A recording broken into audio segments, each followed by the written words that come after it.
Hello friends, মোৰ channel Assam tech ইনফোলৈ আপোনালোকক আকৌ এবাৰ স্বাগতম জনাইছো। আজি মই এই ভিডিওটো দেখুৱাম কেনেকৈ আপোনালোকে এনআৰসিত নিজৰ নাম চেক কৰিব পাৰে। বহুতে প্ৰবলেম ফেস কৰি আছে, বহুতে মোক ফেসবুকত মেসেজ কৰি আছে, মোৰ ইউটিউব কমেন্টত কমেন্ট কৰি আছে যে কিছুমান প্ৰবলেম ফেস কৰিছে, ক্যাপচা বুজি পোৱা নাই, কিছুমান এআৰএন নম্বৰটো ক'ত পাই বুজি পোৱা নাই। সো মই গুটেখিনি আজি এই ভিডিওটোত আলোচনা কৰিম।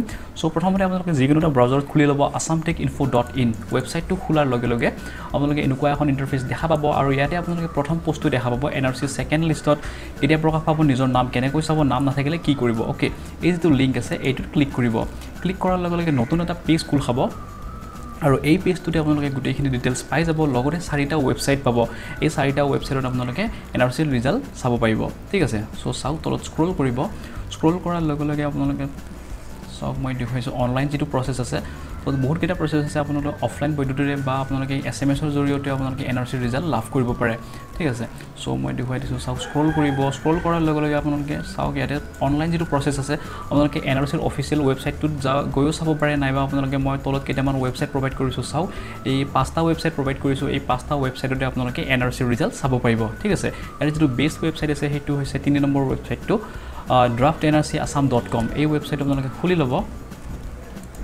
ওয়েবসাইটটো খোলাৰ লগে লগে আপোনালোকে চাওক এনেকুৱা এখন ইন্টাৰফেস দেখা পাব প্ৰথমতে, আৰু ইয়াতে ওপৰতে আপোনালোকে এন্টাৰ কৰিব লাগিব ARN ৰিসিপ্ট নম্বৰ। ওকে, ইয়াতে ARN নম্বৰটো এন্টাৰ কৰিব লাগিব।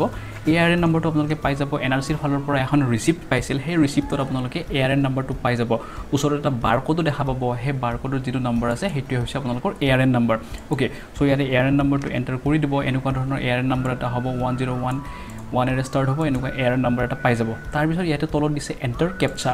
ক্যাপচাটো কি এন্টাৰ কৰিব লাগে হেতু চাও। ইয়াতে এটা ইমেজ দেখা পাইছে, চাও ইয়াতে কিছুমান লিখা আছে VD3JPF। ওকে, আপোনালোকে এটা কথা মন কৰিব যে সবৰে ক্যাপচা কোডটো বেলেগ বেলেগ হ'ব। ইয়াতে সকলোৱে বেলেগ বেলেগ কোড দেখা পাব। ওকে, মই দেখিছো VD3JPF, যি দেখিছো ইয়াতে তেনেকৈ এন্টাৰ কৰিব লাগিব। ঠিক আছে, সো চাও VD3JPF। ওকে, যেনেকৈ আছে তেনেকৈ এন্টাৰ কৰি সাৰ্চ যেটো বাটন দেখিছে তাত ক্লিক কৰি দিব।